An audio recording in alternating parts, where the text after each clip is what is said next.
ജില്ലാ ആശുപത്രിയിലെ പ്രവർത്തനരഹിതമായ ഉപകരണങ്ങൾ ഉപയോഗപ്രദമാക്കുന്നതിന് തുടക്കം കുറിച്ചു.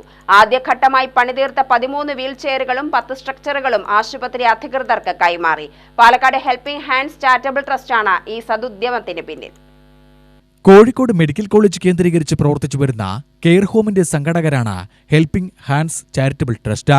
ക്യാൻസർ, വൃക്ക, രക്താർബുദം, നട്ടെല്ലിന് ക്ഷതം എന്നീ രോഗങ്ങൾ ബാധിച്ച മെഡിക്കൽ കോളേജിൽ ചികിത്സയിലുള്ള പാവപ്പെട്ട രോഗികൾക്ക് ഭക്ഷണം, താമസ സൗകര്യം എന്നിവ സൗജന്യമായി നൽകുന്ന സംഘടനയാണിത്.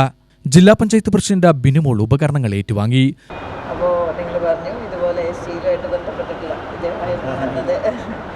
അപ്പോൾ അത് വലിയ സന്തോഷമായി. അപ്പോൾ എന്തായാലും ഞങ്ങൾ സാധാരണ ITIയിലെ അതുപോലെ NSS എഞ്ചിനീയറിംഗ് കോളേജിലൊക്കെ കുട്ടികളെ ഉപയോഗിച്ചുകൊണ്ട് ഇത്തരം കാര്യങ്ങൾ ചെയ്യാറുണ്ട് അവരുടെ ഒരു വർക്കിൻ്റെ ഭാഗമായിട്ട്.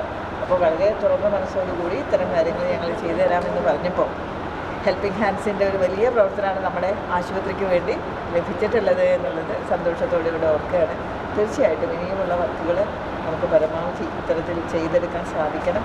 പലപ്പോഴും ഇവിടെ ആളുകളുടെ കൂടുതലായിട്ടുള്ള ആളുകൾ വരുന്നതുകൊണ്ട് തന്നെ നമുക്ക് എത്ര കിട്ടിയാലും മതിയാവുന്നില്ല. മാത്രമല്ല നമ്മുടെ സിസ്റ്റത്തിൻ്റെ ഒരു പ്രശ്നം എന്ന് പറയുന്നത് ഇതാണ്, ഉള്ള ജീവനക്കാരെ വെച്ചുകൊണ്ട് ഇത് മെയിൻറ്റെയിൻ ചെയ്ത് പോവുകയാണ്.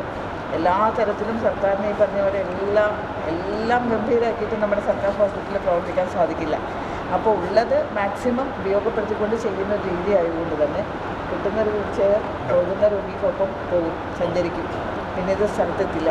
അപ്പം അങ്ങനെയൊക്കെയുള്ള കുറേ പ്രശ്നങ്ങളാണ് നമ്മുടെ നഴ്സിംഗ് സൂപ്രണ്ടുമാരാണെങ്കിലും nurses superintendent Jayashree, Sreejith, tahsildar NN Muhammad Rafi, helping hands charitable trust ഭാരവാഹികളായ യൂസഫ് തോട്ടശ്ശേരി, P ഹാഫിസുള്ള, മുഹമ്മദ് അലി, SM സലീം തുടങ്ങിയവർ സന്നിഹിതരായി.